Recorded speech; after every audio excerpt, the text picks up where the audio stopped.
어머님, 이게 대체 무슨 짓이세요? 며느리의 목소리가 거실 전체를 울렸습니다. 그녀의 손에는 등기부등본과 계약서 여러 장이 들려 있었고 하얗게 질린 얼굴은 믿을 수 없다는 표정으로 일그러져 있었습니다. 옆에 서 있던 아들 역시 당황한 기색이 역력했습니다. 집도 땅도 전부 다 팔아버리셨다고요? 언제 이런 걸 하신 거예요? 소파에 앉아있던 노인은 담담한 표정으로 차를 한 모금 마셨습니다. 비니 모자를 쓴 그녀의 얼굴에는 어떤 동요도 없었습니다. 내가 그렇게 걱정하던 재산, 이제 걱정 안 해도 돼. 어머님, 도대체 왜 이러시는 거예요? 우리한테 말도 없이. 며느리의 목소리는 점점 커졌고 손에 든 서류는 바들바들 떨리고 있었습니다. 평소 온화하기만 했던 시어머니가 이런 일을 저지를 거라고는 상상도 하지 못했던 것입니다. 너희가 언제 내 말에 귀 기울여줬니? 노인의 차분한 한마디에 며느리는 할 말을 잃었습니다. 그녀가 그토록 기다렸던 유산, 그토록 바라던 재산이 한순간에 사라져버린 것입니다. 대체 평범해 보이기만 했던 이 시어머니에게 무슨 일이 있었던 걸까요? 왜 이런 극단적인 선택을 한 걸까요? 이 놀라운 반전의 전체 이야기가 궁금하시다면 구독 버튼을 눌러주세요. 평범해 보이는 사람들의 숨겨진 진실과 통쾌한 복수 이야기를 매일 전해드립니다. 그럼 이제 시간을 조금 되돌려 이 모든 일이 어떻게 시작되었는지 들어보시겠습니다. 모든 것은 몇 달 전으로 거슬러 올라갑니다. 60대 후반의 박 씨는 작은 단독주택에서 혼자 살고 있었습니다. 남편은 5년 전에 세상을 떠났고 외아들은 결혼 후 도시에서 따로 살림을 차리고 있었습니다. 집은 항상 조용했고 전화벨 소리도 드물었습니다. 특히 며느리에게서 오는 연락은 더욱 드물었습니다. 아들이 결혼한 지 벌써 10년이 넘었지만 며느리와 친밀한 관계를 맺어본 적은 거의 없었습니다. 처음에는 서로 조심스러웠고 시간이 지나면서 그 조심스러움은 무관심으로 변해갔습니다. 박 씨는 며느리의 전화번호를 알고 있었지만 먼저 전화를 거는 일은 없었습니다. 전화를 해봤자 형식적인 대답만 돌아올 게 뻔했기 때문입니다. 네, 어머니. 바쁘긴 한데요. 나중에 연락드릴게요. 그리고 그 나중은 오지 않았습니다. 명절이 다가오면 박 씨는 며칠 전부터 음식을 준비했습니다. 아들과 며느리가 올 거라는 기대를 품고 정성스럽게 전을 부치고 나물을 무쳤습니다. 손자들이 좋아할 만한 간식도 미리 사두었습니다. 하지만 명절 당일 그들이 머무는 시간은 고작 한두 시간이었습니다. 어머니, 저희 처가도 가봐야 해서요. 며느리는 차례상 앞에 잠깐 앉았다가 곧 일어났습니다. 아들은 미안한 듯 어머니를 바라봤지만 아내의 눈치를 보며 함께 일어섰습니다. 그래, 알았다. 조심해서 가거라. 박 씨는 웃으며 배웅했지만 현관문이 닫히는 순간 미소는 사라졌습니다. 탁자 위에는 정성껏 준비한 음식들이 가득했지만 거의 손도 대지 않은 채 남아 있었습니다. 혼자 남은 거실에서 박 씨는 한참을 그대로 앉아 있었습니다. 내가 뭘 잘못한 걸까? 처음에는 자신을 돌아봤습니다. 며느리에게 혹시 서운한 말을 한 적이 있나, 무례하게 군 적이 있나 생각해 봤습니다. 하지만 아무리 생각해도 특별히 잘못한 게 없었습니다. 오히려 지나칠 정도로 조심했습니다. 그럼에도 불구하고 며느리는 점점 더 거리를 두었습니다. 아들에게 전화를 걸어도 대부분 며느리가 받았습니다. 어머니, 지금 회의 중이에요. 나중에 전화드리라고 할게요. 그리고 역시 그 전화는 오지 않았습니다. 생일이 되어도 명절이 되어도 연락은 박 씨 쪽에서 먼저 해야만 겨우 올 뿐이었습니다. 손자들의 목소리를 듣고 싶어 전화를 걸면 며느리는 짧게 대답하고는 아이들을 바꿔주지 않았습니다. 애들 지금 학원 가야 해서요. 바빠요. 박 씨는 점점 전화 거는 것조차 망설이게 되었습니다. 어느 날 옆집 김 여사가 찾아왔습니다. 오랜 친구인 그녀는 박 씨의 상황을 잘 알고 있었습니다. 요즘 아들은 자주 오니? 아니, 바쁘다고 하더라고. 명절 때는 왔었잖아. 1시간쯤 있다가 갔지. 김 여사는 안타까운 표정을 지었습니다. 요즘 젊은 사람들은 다 그래. 자기들 생활에 바쁜 거지. 박 씨는 고개를 끄덕였지만 속으로는 쓸쓸함을 감출 수 없었습니다. 다른 집 이야기를 들으면 며느리가 시어머니를 잘 모신다는 소문도 있었고 일주일에 한 번씩은 들른다는 집도 있었습니다. 우리 며느리는 왜 그럴까? 하지만 박 씨는 그런 생각을 입 밖에 내지 않았습니다. 괜히 며느리 욕을 했다가 아들한테 전해지면 더 사이가 나빠질까봐 두려웠습니다. 밤이면 텅 빈 집 안에서 텔레비전만 보며 시간을 보냈습니다. 화면 속에서는 행복한 가족들이 웃고 있었지만 박 씨의 현실은 달랐습니다. 연락도 없고 관심도 없고 오직 명절 때나 형식적으로 얼굴 비추고 가는 아들과 며느리. 박 씨는 그저 평범한 노인일 뿐이었습니다. 특별한 재주도 없고 대단한 능력도 없는 그저 아들이 보고 싶고 손자들 얼굴이 그리운 평범한 어머니였습니다. 그렇게 외롭고 서운한 날들이 계속 이어졌습니다. 그리고 바로 그때 박 씨의 인생을 완전히 뒤흔들 사건이 일어났습니다. 그날은 유난히 날씨가 흐렸습니다. 박 씨는 몇 주 전부터 속이 불편했습니다. 처음에는 소화불량이려니 했습니다. 나이 들면 소화가 안 되는 게 당연하다고 생각했죠. 그런데 증상이 점점 심해졌습니다. 밥을 먹어도 체하는 것 같았고 가끔 명치 부근이 쓰리고 아팠습니다. 김 여사가 병원에 가보라고 권했지만 박 씨는 대수롭지 않게 여겼습니다. 나이 들면 다 그런 거지 뭐. 하지만 통증이 계속되자 결국 동네 병원을 찾았습니다. 의사는 간단한 검사를 한 후 큰 병원으로 가보라고 했습니다. 그 말을 듣는 순간 박 씨의 가슴이 철렁 내려앉았습니다. 설마 종합병원 예약을 잡는 데만 2주가 걸렸습니다.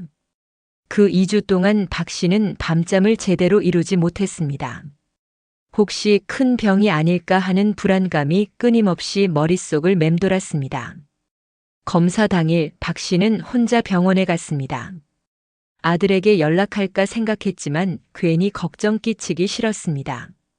검사 결과가 나오고 나서 말해도 늦지 않을 거라 생각했습니다. 아니, 사실은 결과가 아무것도 아니길 바라는 마음이 더 컸습니다. 별것 아니겠지. 나이 들어서 그런 거겠지. 내시경 검사를 받고 피 검사를 하고 여러 가지 검사를 받았습니다. 검사가 끝난 후 의사는 일주일 후에 결과를 들으러 오라고 했습니다. 그 일주일은 박 씨의 인생에서 가장 긴 일주일이었습니다. 매일 밤 잠자리에 들면 온갖 생각이 머릿속을 스쳤습니다. 혹시 암이면 어떡하지? 수술을 해야 하나? 치료비는 얼마나 들까? 아들에게 짐이 되는 건 아닐까? 일주일이 지나고 다시 병원을 찾았습니다. 진료실 문 앞에 서 있는데 다리가 후들거렸습니다. 문을 열고 들어가는 것조차 두려웠습니다. 하지만 언제까지고 피할 수는 없었습니다. 앉으세요. 의사는 컴퓨터 화면을 보다가 박 씨를 바라봤습니다. 그 표정만 봐도 좋은 소식이 아니라는 걸 직감할 수 있었습니다. 검사 결과가 나왔는데요. 의사는 잠시 말을 멈췄습니다. 위암으로 확인됐습니다. 그 말을 듣는 순간 박 씨의 머릿속이 하얘졌습니다. 의사가 계속 무언가 설명했지만 귀에 제대로 들어오지 않았습니다. 암, 위암. 그 단어만 머릿속에서 맴돌았습니다. 다행히 초기는 아니지만 수술이 가능한 단계입니다. 수술 후 항암 치료를 병행해야 합니다. 의사의 목소리가 멀게만 들렸습니다. 보호자분과 상의하셔서 치료 일정을 잡으시면 됩니다. 박 씨는 고개를 끄덕였지만 무슨 말을 해야 할지 몰랐습니다. 진료실을 나와 복도를 걷는데 다리에 힘이 풀렸습니다. 벤치에 주저앉아 한참을 멍하니 앉아 있었습니다. 암이라니. 눈물이 날 것 같았지만 눈물조차 나오지 않았습니다. 그저 막막하고 두렵기만 했습니다. 병원을 나와 집으로 돌아오는 길 거리의 풍경이 낯설게 느껴졌습니다. 사람들은 평소처럼 바쁘게 걸어 다녔고 차들은 쉴 새 없이 지나갔습니다. 하지만 박 씨에게는 모든 게 현실 같지 않았습니다. 집에 도착해서도 한참을 멍하니 앉아 있었습니다. 아들에게 말해야 하나. 전화기를 들었다가 다시 내려놓기를 여러 번 반복했습니다. 어떻게 말해야 할지 알 수 없었습니다. 게다가 아들이 걱정할 게 뻔했습니다. 하지만 수술을 해야 한다면 혼자서는 감당할 수 없는 일이었습니다. 결국 박 씨는 저녁 무렵 아들에게 전화를 걸었습니다. 평소처럼 며느리가 받았습니다. 어머니, 무슨 일이세요? 목소리가 약간 귀찮다는 투였습니다. 아들 좀 바꿔줄래? 지금 샤워 중인데요. 무슨 일이신데요? 박 씨는 며느리에게 말하고 싶지 않았지만 어쩔 수 없었습니다. 병원에 다녀왔는데 검사 결과가 좀... 네. 무슨 검사요? 며느리의 목소리가 조금 높아졌습니다. 위암이라고 하더구나. 전화기 너머로 잠시 침묵이 흘렀습니다. 어머니, 잠깐만요. 애들 아빠 불러올게요. 며느리는 서둘러 아들을 불렀습니다. 잠시 후 아들의 목소리가 들렸습니다. 엄마, 무슨 일이야? 암이라고. 박 씨는 병원에서 들은 이야기를 차근차근 설명했습니다. 아들은 충격을 받은 듯 말을 잇지 못했습니다. 엄마, 언제 검사 받은 거야? 왜 진작 말 안 했어? 걱정 끼치기 싫어서. 무슨 소리야? 이런 거 혼자 감당하려고 했어? 아들의 목소리에 원망과 걱정이 섞여 있었습니다. 내일 당장 병원 갈게. 담당 의사 선생님이랑 얘기 좀 해봐야겠어. 전화를 끊고 나서 박 씨는 안도의 한숨을 내쉬었습니다. 혼자가 아니라는 사실이 조금이나마 위안이 되었습니다. 다음 날 아들이 찾아왔습니다. 며느리도 함께였습니다. 어머니, 괜찮으세요?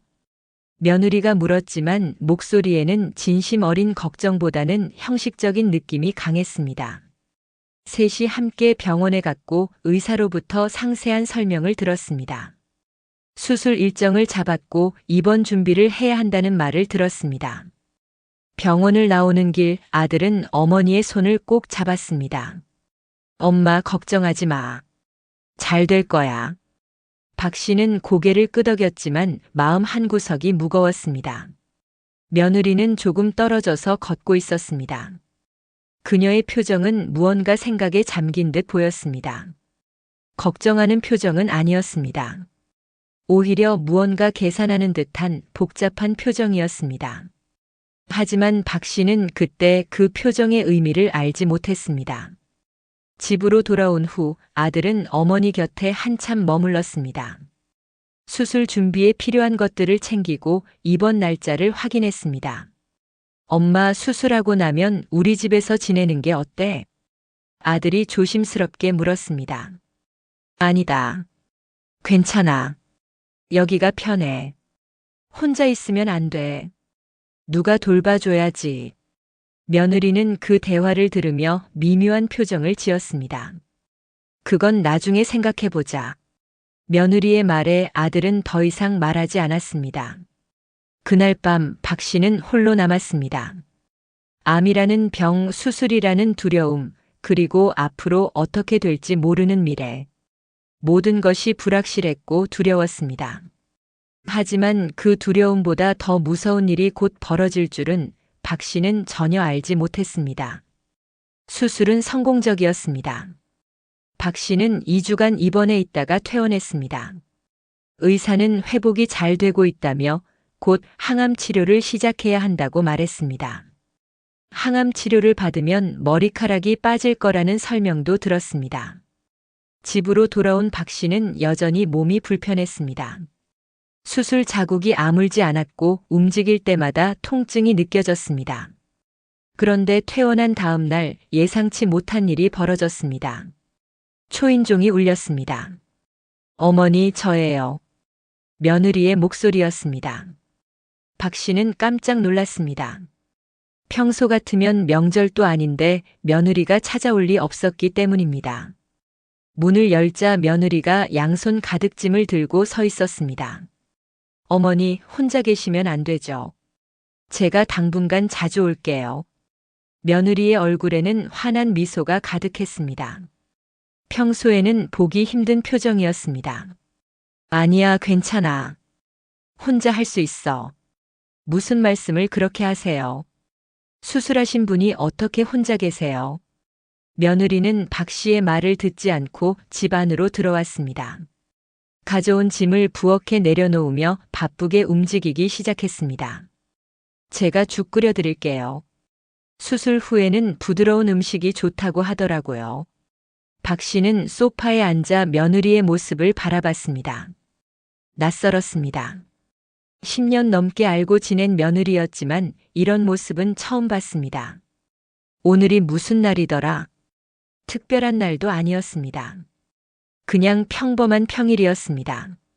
며느리는 능숙하게 죽을 끓였습니다. 그리고 정성스럽게 상을 차려 박 씨 앞에 놓았습니다. 어머니, 드세요. 천천히 드시고요. 고맙다. 박 씨는 숟가락을 들었습니다. 죽은 따뜻했고 맛도 괜찮았습니다. 하지만 왠지 모르게 목으로 넘어가지 않았습니다. 며느리는 박 씨가 식사하는 내내 옆에서 지켜봤습니다. 물도 떠다 주고 불편한 건 없는지 물어봤습니다. 어머니, 혹시 아픈 데 없으세요? 아니, 괜찮아. 이불은 따뜻하게 덮고 주무세요. 감기라도 걸리면 큰일이에요. 지극정성이었습니다. 박 씨는 고맙다는 말을 했지만 마음 한구석이 편하지 않았습니다. 이상했습니다. 평소 연락 한 통 없던 며느리가 갑자기 이렇게 극진하게 챙기는 게 어색했습니다. 며느리는 그날 저녁 늦게까지 머물렀습니다. 설거지를 하고 집안을 정리하고 박 씨가 필요한 게 있는지 계속 물어봤습니다. 어머니, 내일도 올게요. 매일 올 수는 없어도 자주 오려고요. 아니야, 그럴 필요 없어.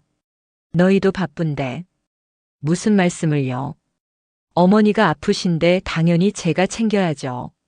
며느리의 목소리는 너무나 다정했습니다. 며느리가 돌아간 후 박 씨는 혼자 생각에 잠겼습니다. 갑자기 왜 저러는 걸까? 처음에는 단순히 고마웠습니다. 아픈 몸으로 혼자 있을 때 누군가 챙겨주는 게 나쁠 리 없었습니다. 하지만 점점 이상한 느낌이 들기 시작했습니다. 며느리는 정말로 약속을 지켰습니다. 다음 날도 그 다음 날도 찾아왔습니다. 식사를 챙겨주고 청소를 하고 박 씨가 불편하지 않도록 세심하게 신경 썼습니다. 어머니, 약은 제대로 드셨어요? 응, 먹었어. 물도 충분히 드셔야 해요. 제가 물통에 물 채워놓을게요. 며느리의 이런 행동은 계속되었습니다. 그런데 사흘째 되던 날 며느리가 슬쩍 이상한 말을 꺼냈습니다. 어머니, 이 집 정말 좋네요. 마당도 넓고 위치도 좋고. 그래? 요즘 이런 단독주택은 구하기도 힘들잖아요. 땅값도 많이 올랐을 것 같은데. 박 씨는 고개를 끄덕였지만 속으로는 약간 이상하다고 느꼈습니다. 며느리는 이야기를 이어갔습니다. 혹시 재산 정리 같은 건 해놓으셨어요? 요즘은 미리 정리해두는 게 좋다고 하더라고요. 재산 정리? 네, 뭐 유언장 같은 것도 쓰고 그러잖아요. 혹시 모를 일에 대비하는 게 좋대요. 박 씨는 며느리를 바라봤습니다. 며느리는 여전히 웃고 있었지만 그 눈빛은 뭔가 달랐습니다. 아직 생각 안 해봤어. 아, 그러세요? 그래도 나중에 한번 생각해 보세요. 애들 아빠랑도 상의하시고요. 며느리는 그 말을 하고는 자연스럽게 다른 이야기로 넘어갔습니다. 하지만 박 씨의 머릿속에는 그 말이 계속 맴돌았습니다. 재산 정리? 왜 갑자기 그런 말을 꺼낸 걸까? 아직 죽을 병도 아닌데 벌써부터 유언장 이야기를 하는 게 이상했습니다. 며칠 후 항암 치료가 시작되었습니다. 항암 치료를 받고 나면 몸이 축 처지고 기운이 없었습니다. 머리카락도 조금씩 빠지기 시작했습니다. 며느리는 여전히 자주 찾아왔습니다. 그리고 박 씨가 비니 모자를 쓴 모습을 보더니 눈물까지 흘렸습니다. 어머니, 너무 힘드시죠? 제가 옆에 있을게요. 며느리는 박 씨의 손을 꼭 잡았습니다. 박 씨는 그 손길이 따뜻하게 느껴지면서도 왠지 모를 차가움을 동시에 느꼈습니다. 어느 날 김 여사가 찾아왔습니다. 요즘 며느리가 자주 온다면서. 응, 그러더라. 잘 됐네. 효부구만. 김 여사는 웃었지만 박 씨는 웃을 수 없었습니다. 그런데 말이야. 박 씨는 김 여사에게 며느리가 했던 말을 들려줬습니다. 재산 정리 이야기, 유언장 이야기. 김 여사의 표정이 굳어졌습니다. 그게 무슨 소리야? 아직 살 날이 한참 남았는데 벌써 그런 소리를 해? 나도 이상하다 싶었어. 조심해. 요즘 세상에는 재산 때문에 부모 못 살게 구는 자식들도 많다잖아. 김 여사의 말이 박 씨의 가슴에 꽂혔습니다. 그날 밤 박 씨는 잠을 이루지 못했습니다. 며느리의 다정한 미소, 극진한 간호, 그리고 슬쩍 꺼냈던 재산 이야기. 설마. 박 씨는 고개를 저었습니다. 아직 확신할 수는 없었습니다. 하지만 의심의 씨앗은 이미 심어졌습니다. 며느리는 정말 순수한 마음으로 나를 돌보는 걸까? 아니면 다른 목적이 있는 걸까? 박 씨는 이제 며느리를 조심스럽게 관찰하기 시작했습니다. 평범해 보였던 노인에게 날카로운 관찰력이 깨어나고 있었습니다. 그리고 그 관찰력은 곧 충격적인 진실을 발견하게 될 것입니다. 박 씨는 며느리를 조심스럽게 지켜봤습니다. 며느리는 여전히 자주 찾아왔고 여전히 친절했습니다. 하지만 박 씨의 눈에는 이제 다른 것들이 보이기 시작했습니다. 며느리가 집 안을 둘러볼 때의 눈빛, 가구를 보고 물건을 보고 마당을 바라보는 그 시선. 그저 둘러보는 게 아니라 뭔가를 계산하는 듯한 눈빛이었습니다. 항암 치료를 받고 돌아온 어느 날, 박 씨는 집에서 쉬고 있었습니다. 몸이 너무 안 좋아서 침대에 누워 있었습니다. 그때 현관문이 열리는 소리가 들렸습니다. 어머니, 저예요. 며느리와 아들이었습니다. 박 씨는 일어나려 했지만 몸이 말을 듣지 않았습니다. 어머니, 그냥 누워 계세요. 제가 저녁 준비할게요. 며느리는 부엌으로 갔고 아들은 거실에 남았습니다. 박 씨는 침실 문을 살짝 열어둔 채 누워 있었습니다. 처음에는 조용했습니다. 그런데 잠시 후 거실에서 며느리와 아들의 대화 소리가 들렸습니다. 작은 목소리였지만 조용한 집안에서는 충분히 들을 수 있었습니다. 당신 어머니 재산은 정리되어 있는 거 맞아? 며느리의 목소리였습니다. 박 씨의 온몸이 얼어붙었습니다. 무슨 소리야 갑자기? 아들의 목소리가 당황스럽게 들렸습니다. 갑자기가 아니잖아. 어머니 병이 심각한데 미리 알아둬야 하는 거 아니야? 아직 치료받고 계시잖아. 그래도 만약을 대비해야지. 이 집하고 어머니 명의로 되어 있는 땅들 있잖아. 그게 얼마나 되는데. 박 씨는 이불을 꽉 움켜쥐었습니다. 손이 떨렸습니다. 여보, 그런 얘기 지금 하는 거 아니야. 왜? 우리가 외동아들 집안인데 당연히 우리가 받는 거잖아. 근데 어머니가 다른데 기부한다거나 그러면 어떡해?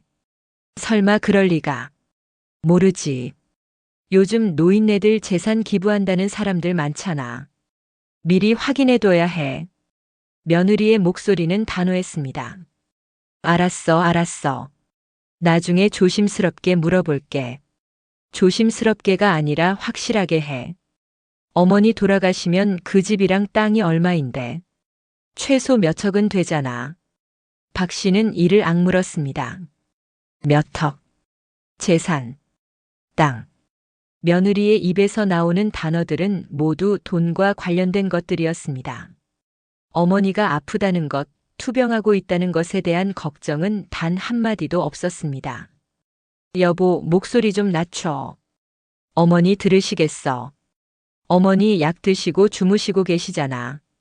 며느리는 전혀 조심할 생각이 없는 듯 했습니다. 박 씨는 눈물이 날 것 같았습니다. 아니, 눈물보다는 분노가 치밀어 올랐습니다.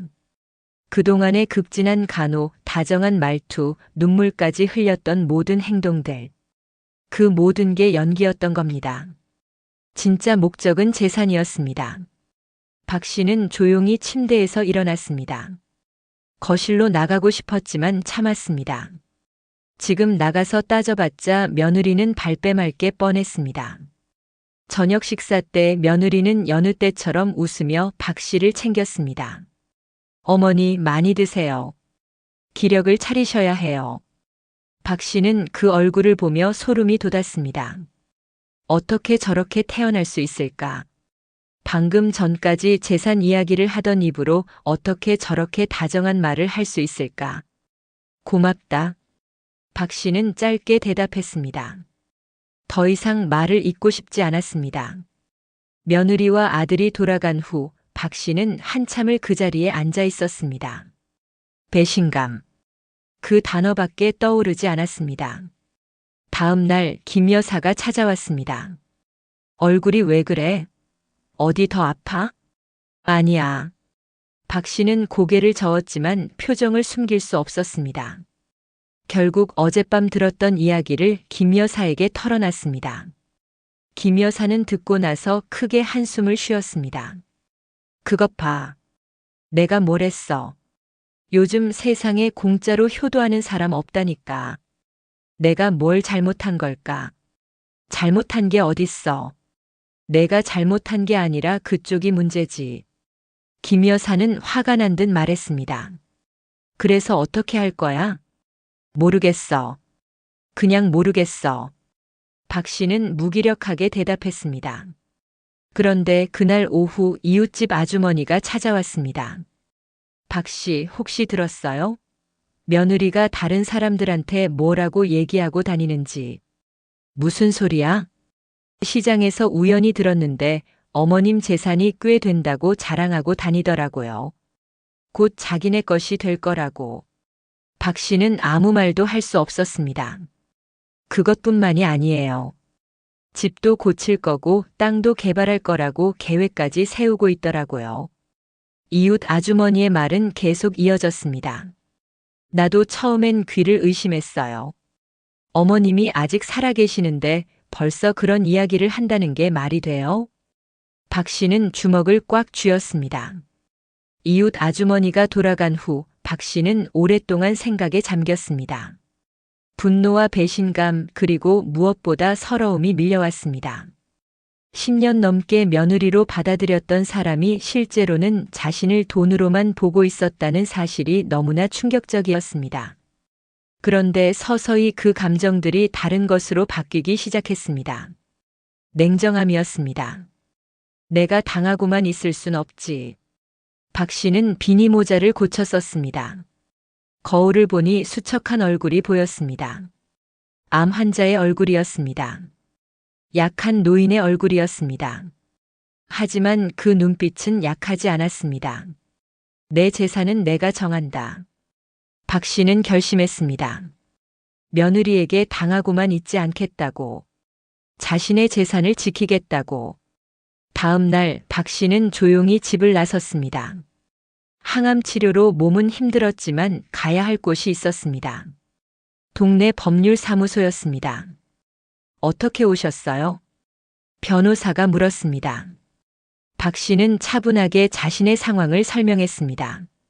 암 진단, 며느리의 변화, 그리고 엿들은 대화까지. 변호사는 고개를 끄덕이며 들었습니다. 재산을 보호하고 싶으시군요. 네. 방법이 있습니다. 변호사는 설명하기 시작했습니다. 박 씨는 그 설명을 집중해서 들었습니다. 그리고 결정을 내렸습니다. 평범해 보였던 노인, 약해 보였던 암 환자. 하지만 그 안에는 냉철한 판단력과 단호한 결단력이 숨어 있었습니다. 며느리는 아직 몰랐습니다. 자신이 누리던 재산이 곧 사라질 거라는 사실을. 그리고 그 복수가 얼마나 완벽할지. 그날부터 박 씨는 조용히 움직이기 시작했습니다. 변호사와 여러 번 상담을 했습니다. 재산 목록을 정리하고 매각 절차에 대해 상세히 알아봤습니다. 단독주택, 그리고 남편이 남긴 땅 2필지. 모두 합치면 상당한 금액이었습니다. 며느리가 노리던 바로 그 재산이었습니다. 전부 다 매각하시겠다는 말씀이신가요? 변호사가 확인했습니다. 네. 전부요. 박 씨의 목소리는 단호했습니다. 매각 후 그 돈은 어떻게 하실 계획이신가요? 일부는 제가 쓰고 나머지는 기부하려고 합니다. 변호사는 고개를 끄덕였습니다. 알겠습니다. 진행하겠습니다. 매각 절차는 생각보다 빨리 진행되었습니다. 단독주택은 위치가 좋아서 곧 매수자가 나타났고 땅도 개발 계획이 있는 지역이라 금방 팔렸습니다. 그동안 며느리는 여전히 박 씨를 찾아왔습니다. 어머니, 오늘 컨디션은 어때요? 괜찮아. 제가 미역국 끓여왔어요. 영양 보충하셔야죠. 며느리는 여전히 다정했습니다. 하지만 이제 박 씨는 그 미소 뒤에 숨은 본심을 알고 있었습니다. 박 씨는 아무렇지 않은 척했습니다. 며느리가 의심하지 않도록 평소처럼 행동했습니다. 고맙다. 당연한 거죠. 저희가 돌봐드려야죠. 며느리의 목소리는 달콤했습니다. 한 달이 지났습니다. 모든 매각 절차가 완료되었습니다. 집도 땅도 모두 다른 사람의 소유가 되었습니다. 박 씨의 통장에는 거액이 입금되었습니다. 변호사가 전화를 걸어왔습니다. 모든 절차가 끝났습니다. 축하드립니다. 고맙습니다. 박 씨는 전화를 끊고 깊은 숨을 들이마셨습니다. 이제 마지막 단계만 남았습니다. 며느리에게 알리는 것. 박 씨는 아들에게 전화를 걸었습니다. 내일 점심때 집에 좀 올 수 있겠니? 며느리랑 같이. 무슨 일이세요, 엄마? 할 얘기가 있어서. 알았어요. 내일 갈게요. 다음 날 아들과 며느리가 찾아왔습니다. 며느리는 평소처럼 밝은 표정으로 들어왔습니다. 어머니, 오늘 안색이 좀 나아 보이시네요. 그래? 앉아라. 박 씨는 거실 테이블에 서류를 펼쳐놓았습니다. 부동산 매매 계약서, 등기부등본, 그리고 통장 내역서. 아들과 며느리는 의아한 표정으로 서류를 바라봤습니다. 이게 뭐예요, 어머니? 며느리가 물었습니다. 보면 알 거야. 며느리가 서류를 집어들었습니다. 그리고 천천히 내용을 읽기 시작했습니다. 처음에는 무심한 표정이었습니다. 하지만 점점 얼굴이 굳어지기 시작했습니다. 이게 무슨... 며느리의 손이 떨리기 시작했습니다. 집을 팔았어요? 목소리가 떨렸습니다. 그래. 박 씨는 담담하게 대답했습니다. 땅도요? 이것도 팔았다고요? 응. 전부 팔았어. 며느리의 얼굴이 하얗게 질렸습니다. 어머니, 이게 대체 무슨 짓이세요? 며느리의 목소리가 커졌습니다. 내 재산을 내가 처리했을 뿐이야. 박 씨의 목소리는 여전히 차분했습니다. 왜 우리한테 말도 없이 이런 걸 하세요? 며느리가 소리쳤습니다. 내가 왜 너희한테 말을 해야 하지? 박 씨는 며느리를 똑바로 바라봤습니다. 이건 내 재산이야. 내가 평생 모은 거고 남편이 남긴 거야. 그걸 내가 어떻게 하든 그건 내 마음이지. 하지만 저희는... 며느리는 말을 잇지 못했습니다. 아들이 끼어들었습니다. 엄마, 이게 무슨 일이에요? 왜 갑자기? 갑자기가 아니야. 박 씨는 아들을 바라봤습니다. 너희가 무슨 말을 했는지 다 들었어. 한 달 전 거실에서 나눴던 대화. 아들의 얼굴이 하얗게 변했습니다. 엄마, 어머니 돌아가시면 집이랑 땅이 얼마냐고, 몇 척이나 되냐고, 그렇게 말했지.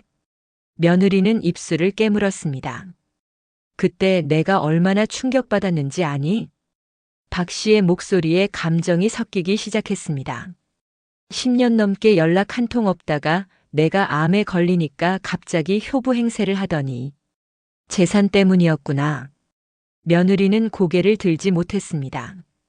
이웃들한테는 벌써 자기 것이 될 거라고 자랑하고 다녔다며 박 씨의 목소리는 점점 더 단호해졌습니다. 미안하지만 이제 신경 쓸 재산이 하나도 없어. 집도 팔렸고 땅도 팔렸어. 며느리는 서류를 떨리는 손으로 다시 펼쳤습니다. 계약서에는 명확하게 적혀 있었습니다. 모든 부동산이 다른 사람 명의로 넘어갔다고. 그럼 돈은요? 그 많은 돈은 어디 있어요? 며느리가 다급하게 물었습니다. 돈? 박 씨는 차를 한 모금 마셨습니다. 일부는 내 치료비로 쓸 거고 나머지는 기부했어. 기부요? 며느리의 목소리가 날카로워졌습니다. 응. 암 환자 돕는 재단에. 나처럼 힘든 사람들을 위해서. 며느리는 주저앉듯 의자에 앉았습니다. 안 돼. 이럴 수가. 그녀의 얼굴에는 충격과 절망이 가득했습니다. 너는 내가 죽기만을 기다렸겠지. 그래서 재산을 받으려고. 하지만 미안하다. 내 재산은 내가 쓰고 싶은 곳에 쓸 거야. 박 씨는 통장 내역서를 며느리 앞으로 밀었습니다. 이미 다 끝났어.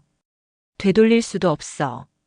며느리는 서류를 바라보며 입술을 떨었습니다. 그녀가 그토록 바라던 재산, 그토록 기다렸던 유산이 한순간에 사라진 것입니다. 아들은 어머니와 아내 사이에서 어쩔 줄 몰라 했습니다. 엄마, 왜 이렇게까지? 너도 마찬가지야. 박 씨는 아들을 바라봤습니다. 아내가 그런 말을 할 때 말리지는 않았지. 오히려 함께 계획을 세웠잖아. 아들은 고개를 숙였습니다. 실망했다. 내가 키운 아들이 이럴 줄은 몰랐어. 거실에는 무거운 침묵이 흘렀습니다. 며느리는 여전히 서류를 붙들고 있었지만 그 손은 더 이상 힘이 없었습니다. 모든 게 끝났습니다. 그녀의 계획은 완전히 무너졌습니다.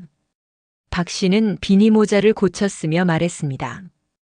이제 그만 가보렴. 볼일 끝났으니까. 며느리와 아들은 떠날 수밖에 없었습니다. 며느리의 걸음은 휘청거렸고 뒤를 돌아볼 힘도 없었습니다. 현관문이 닫히는 소리가 들렸습니다. 박 씨는 홀로 남아 창밖을 바라봤습니다. 속이 시원했습니다. 며느리와 아들이 떠난 후 집은 다시 조용해졌습니다. 박 씨는 소파에 앉아 차를 마시며 창밖을 바라봤습니다. 하늘은 맑았고 바람이 나뭇잎을 흔들고 있었습니다. 마음이 가벼웠습니다. 10년 넘게 쌓였던 서운함, 한 달간 느꼈던 배신감, 그 모든 무게가 내려놓아진 기분이었습니다. 그날 밤 며느리에게서 문자가 왔습니다. 어머니, 다시 한번 생각해 주세요. 아직 늦지 않았어요. 박 씨는 답장하지 않았습니다. 이틀 후 또 문자가 왔습니다. 제가 잘못했어요. 기부한 돈 취소할 수 있잖아요. 역시 답장하지 않았습니다. 며느리는 계속 연락했습니다. 전화도 하고 문자도 보냈습니다. 하지만 박 씨는 받지 않았습니다. 일주일이 지나고 며느리가 직접 찾아왔습니다. 초인종을 누르는 소리가 계속 들렸지만 박 씨는 문을 열어주지 않았습니다. 어머니 계시잖아요.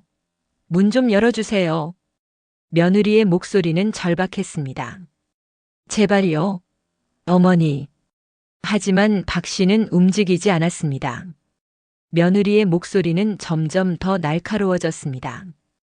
이렇게까지 하실 거예요? 저희를 완전히 망하게 만드실 거예요?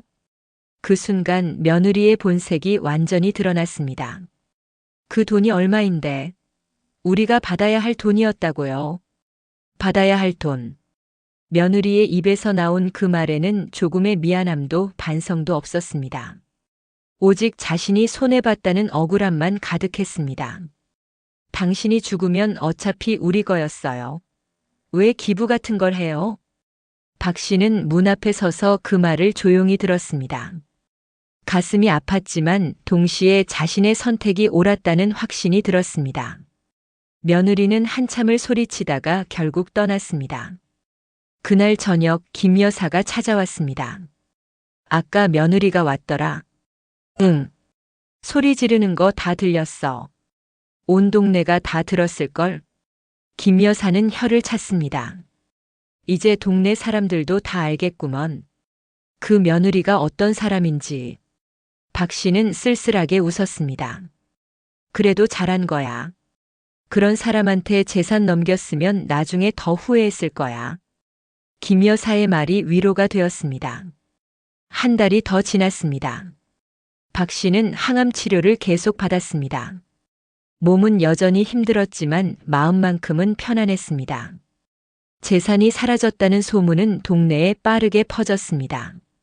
그리고 며느리가 재산 때문에 시어머니를 돌봤다는 사실도 함께 퍼졌습니다. 며느리는 이웃들의 손가락질을 받았습니다. 돈만 보고 효도한 거래. 시어머니가 암에 걸렸는데 재산 생각만 했대. 결국 재산 다 날렸다며? 며느리는 더 이상 이 동네에 얼굴을 들 수 없게 되었습니다. 아들은 가끔 전화를 했습니다. 엄마 괜찮으세요? 응, 괜찮아. 병원 치료는 잘 받고 계세요? 그래. 대화는 짧았고 어색했습니다. 아들은 여러 번 사과하려 했지만 말이 제대로 나오지 않았습니다. 엄마, 제가 잘못했어요. 박 씨는 아무 대답도 하지 않았습니다. 와이프가 그런 말을 할 때 제가 말렸어야 했는데 이제 와서 후회해도 소용없어. 박 씨의 목소리는 담담했습니다. 엄마, 너는 선택을 했어. 어머니보다 아내를 택했지. 그건 내 선택이었고 이제 그 결과를 받아들여야 해. 전화는 그렇게 끊어졌습니다. 어느 날 박 씨는 암 환자 지원 재단으로부터 연락을 받았습니다. 후원해 주신 금액으로 10명의 환자가 치료를 받을 수 있게 됐습니다. 정말 감사드립니다. 재단 관계자의 목소리는 감사함으로 가득했습니다. 다른 분들께도 큰 힘이 되고 계십니다. 경제적인 어려움 때문에 치료를 포기하려던 분들이 희망을 되찾았어요. 박 씨는 그 말을 듣고 미소를 지었습니다. 이게 맞는 거야. 자신의 재산이 탐욕스러운 며느리의 손에 들어가는 것보다 정말 필요한 사람들에게 쓰이는 게 훨씬 의미 있었습니다. 재단은 박 씨를 초대해 감사패를 전달했습니다. 박 씨는 비니 모자를 쓰고 행사장에 갔습니다. 그곳에서 자신이 도운 환자들을 만났습니다. 정말 감사합니다. 덕분에 제 아버지가 수술받을 수 있었어요. 젊은 여자가 눈물을 흘리며 말했습니다. 저희 아이도 치료받을 수 있게 됐습니다. 은인이세요. 한 부부가 깊이 고개를 숙였습니다. 박 씨는 그들을 바라보며 가슴이 뜨거워졌습니다. 이게 진짜 가족이구나. 피로 연결되지 않았어도 서로를 진심으로 걱정하고 돕는 것. 그게 진짜 가족이었습니다. 며느리는 피로 연결된 가족이었지만 진심은 없었습니다. 오직 돈만 있었습니다. 하지만 이 사람들은 박 씨의 도움에 진심으로 감사했고 그 감사함은 거짓이 아니었습니다. 박 씨는 그날 밤 집으로 돌아와 오랜만에 편안한 잠을 잤습니다. 항암 치료는 계속되었습니다. 의사는 경과가 좋다고 말했습니다. 잘 견뎌내고 계십니다. 이대로만 하시면 완치도 가능할 거예요. 박 씨는 고개를 끄덕였습니다. 살아야겠다는 의지가 생겼습니다. 예전에는 병과 싸우는 게 무의미하게 느껴졌습니다. 어차피 죽으면 재산은 며느리가 가져갈 텐데 그게 너무 억울했습니다. 하지만 이제는 달랐습니다. 재산을 의미 있게 쓸 수 있었고 자신을 진심으로 걱정해주는 사람들이 있었습니다. 봄이 왔습니다. 박 씨는 작은 원룸으로 이사했습니다. 집을 팔았으니 새로운 곳에서 살아야 했습니다. 짐은 많지 않았습니다. 김 여사가 이사를 도와줬습니다. 후회는 안 해? 아니, 하나도 안 해. 그럼 됐지 뭐. 김 여사는 웃으며 짐을 날랐습니다. 새 집은 작았지만 따뜻했습니다. 창문으로 햇살이 들어왔고 밖에서는 새소리가 들렸습니다.